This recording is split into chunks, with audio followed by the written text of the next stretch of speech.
අප විද්‍යාලයේ නියමානන් වන ගරු විදුහල්පතිතුමා ඒ වගේම කලාප අධ්‍යාපන කාර්යාලයෙන් පැමිණි අපට හැමදාමත් හිතවත් වන අපේ බන්දුලස ඒ වගේම නියෝජ්‍ය විදුහල්පතිතුමිය ඇතුළු සියලුම ආචාර්ය මණ්ඩලය ඒ වගේම අද දින විශ්‍රාම යාමට නියමිතව සිටින අපගේ බණ්ඩාර මණිකේ ගුරු මෑණියන්ගෙන් එතුමියගේ ස්වාමි පුරුෂයාගෙන් සහ පැමිණ සිටින දරු දෙදෙනාගෙන්ද ඒ වගේම මේ අවස්ථාවට සම්බන්ධ වන සියලුම අප පාසලේ දුවා දරුවන්ගෙන් සහ දෙමාපියන් සියලුම දෙනාගෙන් අවසරයි.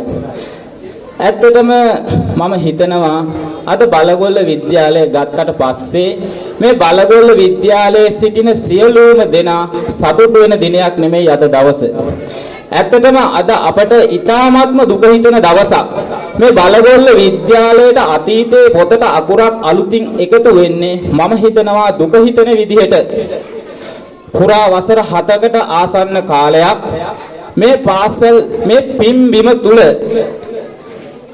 ඔබගේ ශ්‍රමය ධනය කාලය කැප කරලා ඔබ හැදුවේ මේ රටේ දරුවන්. ආදරණීය ගුරු මෑණියනි, මම හිතනවා එම නිසා මම මේ කතා කරන්නේ සියලුම දෙමාපියන් නියෝජනය කරමින්. ඉතින් ඇත්තටම මම හිතනවා සියලුම දෙමාපියන්ට අද දුක හිතෙන දවසක්. සියලුම දෙනාට කතා කරන්න අවස්ථාවක් නැති වෙයි. සියලුම දෙනාට අදහස් දක්වන්න අවස්ථාවක් නැති වෙයි. නමුත් මේ අවස්ථාවට සම්බන්ධ වෙලා ඉන්න දෙමාපියන් සහ කාර්යබහුලතාවය නිසා සම්බන්ධ වෙන්න බැරි දෙමාපියන්ගේ දිනෙතර තියෙන අද කඳුලක්. ඉතින් ඇත්තටම අපිට දුක හිතෙන දවසක් මම කිව්වා වටිනාම දේ තමයි මිනිස්සෙක්ගේ ජීවිතේට තියෙන ධනය ශ්‍රමය කාලය. මේ තුන කැප කරනවා නම් මිනිස්සෙක්ගේ ජීවිතේ ගොඩක් දේවල් කරන්න පුළුවන්. නමුත් ඒ වගේ දේවල් කැප කරන මිනිස්සු අද සමාජයේ ගොඩක් දුරට අඩුයි. ආදරණීය ගුරු මෑණියනි, මම හිතනවා අවුරුදු 7කට ඉස්සෙල්ලා ඔබ මේ පාසල් භූමියට පිය නැග්ගේ ඔබගේ මේ තියෙන වැඩ කටයුතු සියලුම දේවල් අනිවාර්යයෙන්ම નિયમિત වේලාවට කලාවට සියලුම දේවල් ඉෂ්ට සිද්ධ කරනවා. මම මේ සමාජයට වැදගත් දරු පිරිසක් බිහි කරනවා කියන තේමාව ඇතුව වෙන්න ඇති. මොකද මම හිතනවා ඔබතුමියට අභියෝගයක් වෙච්ච එක වසර තමයි ගොඩක් දුරට ඔබතුමිය බාරගත්ත පන්තියක් විදියට තිබ්බේ. මගේ දරුවෝ දෙන්නෙක් ඔබතුමියගෙන් අධ්‍යාපනය ලැබුවා. ඉතින් ඒ දරුවන්ගේ අධ්‍යාපනය දැක්කට පස්සේ අපිට ගොඩක් සතුටුයි අද ඉන්න තැන දැක්කට පස්සේ. ඒකට හේතුව මම හිතනවා ප්‍රාථමිකයේ ගුරු මෑණියනි ඔබ තමයි හේතුව. ඒකට කිසිම විවාදයක් කිසිම කෙනෙක් එක්ක නැහැ. මොකද මම හිතනවා මේ ප්‍රාථමික අංශය තමයි පාසලක තියෙන හදවත. මේ හදවත පැරුණොත් කිසිම කෙනෙක්ට හරියට දෙයක් කරන්න බෑ. මේ හදවත හරියට තියාගත්තොත් තමයි ඕනම කෙනෙකුට නියම ආකාරයට නිසි පිළිවෙලකට වැඩක් කරන්න පුළුවන් හැකියාවක් ලැබෙන්නේ. ඉතින් මේ හදවත පාරන්නේ නැතුව ඔබතුමිය කරපු මෙහෙවර මම හිතනවා කිසිම කෙනෙකුට විවාදයක් නැතුව කියන්න පුළුවන් අපමණයි අප්‍රමාණයි. මොකද දෙමාපියෙක්ව දරුවෙක් එක්ක සිටින්න දවල් කාලය බොහොම කෙටි කාලයයි. නමුත් එක වසරකට දරුවෙක් එක් කරගෙන ඇවිල්ලා දෙමව්පියෝ 7:00ට මේ ගේට්ටුව ගාවින් බාර දීලා යන්නේ ගුරු මෑණියනි ඔබතුමියට. මම හිතනවා ඔබතුමියට ඒ දරුවා බාර දීලා යන අවස්ථාවේ දෙමාපියන් ඔබ ගැන 100%ක විශ්වාසයක් තිබ්බා. මම හිතනවා ඔබ 100%ක විශ්වාසය රැක්කා. ඉතින් ඇත්තටම ආදරණීය ගුරු මෑණියනි, ඊටාත්ම කනගාටුදායක දවසක් තමයි අද. නමුත් අපිට කරන්න දෙයක් නැහැ. මොකද මේ අවස්ථාවට අනිවාර්යයෙන්ම අපිට මුහුණ දෙන්නම ඕනේ. මුහුණ දෙය යුතුමයි. ඉතින් එම නිසා ඔබතුමියට මේ අවස්ථාවට මුහුණ දෙන්න වෙනවා. ඉතින් ආදරණීය ගුරු මෑණියනි, මම හිතනවා ප්‍රාථමික අංශයේ මීට කලින් තිබිච්ච රූස්ස ගස තමයි ඔබතුමිය. ඒ රූස්ස ගසේ සෙවණ ලැබුවේ අපි. ඔබතුමිය ගත්තට පස්සේ අහස අපි පොළව. ඉතින් ඔබ කරපු මෙහෙය කොතර දුරට කියනවා නම් වචන වලින් කියලා නිම කරන්න බෑ ආදරණීය මෑණියනි. මම හිතනවා ඔබ තමයි දරුවන්ට දෙවෙනි අම්මා උනේ. අම්මා ඇවිල්ලා ඇඟිල්ලෙන් අල්ලගෙන දරුවා බාර දීලා ගියේ ඔබතුමියට. ඔබතුමිය කවදාවත් කිසිම කෙනෙක්ට කිසිම අකටුත්තක් වෙන්නේ නැතුව සලකපු හොඳ නිහතමානී හිත හොඳ ආදරණීය ගුරුවරියක්. මොකද මට ඇත්තටම පාසලට සම්බන්ධ වෙන්න පුළුවන් වුණේ දැන්ට වසර 2ක කාලයක් ඉඳලා තමයි ගොඩක් දුරට මම පාසලට සම්බන්ධ වෙලා ආවා ගියේ. ඉතින් ඊට කලින් ආපු සෑම අවස්ථාවකදීම මම දැක්කා ඒ ඔබතුමිය කරපු කැපවීම. මොකද එක වසරකට දරුවෙක් බාර දුන්නාට පස්සේ දරුවෝ 30ක් 40ක් එක්ක ඔබතුමියගේ වයසත් එක්ක කොහොමද මෙයා මේ එක වසරේ බලාගන්නේ කියන එක සමහර විට ගොඩක් දෙනෙක්ට පොඩි කුතුහලයක් තියෙන්න ඇති. ඉතින් ඒ කුතුහලයට මම හිතනවා පුදුමයක් එක් කරමින් ඔබතුමිය ඒ එක වසරේ දරුවන් සහ ප්‍රාථමික දරුවන්ට කිසිම විෂය කරුණක් මගහරින්නේ නැතුව කළ යුතු ක්‍රියාකාරකම් සියලුම දේවල් තමන්ගේ වයස මට්ටමවත් හිතන්නේ නැතුව කරලා දුන්නා කියන එක මම කියන්නේ ගුරු මෑණියනි හදවතින්මයි. මොකද එක වසර තුල දරුවෝ 30ක් හිටියොත් කරන ක්‍රියාකාරකම් වලින් ඔබතුමිය බෝලේ 30 වතාවක් විසික් කරොත් එක දරුවෙකුට හම්බෙන්නේ බෝලේ එක වතාවයි. නමුත් ඔබතුමියට බෝලේ හම්බෙනවා 30 වතාවක්. මම දැක්කා ඔබතුමිය ඊටාත්ම අසීරුවෙන් නමුත් ඔබතුමියගේ අසීරුතාවයේ කිසිම අවස්ථාවක දරුවන් ඉදිරියේ පෙන්වුවේ නැහැ. ඔබතුමිය දෙමාපියන්ගෙන් ලොකු සහයෝගයක් ගත්තේ නැහැ. මම හිතනවා ඔබතුමියගේ ස්වාමියාගේ දරුවන්ගේ වැඩ කටයුතු ඔබතුමියට මැගෑරෙන්න ඇති. නමුත් ඔබතුමිය මේ දරුවන්ගේ කිසිම වැඩ කටයුත්තක් මැගෑරියේ නැහැ.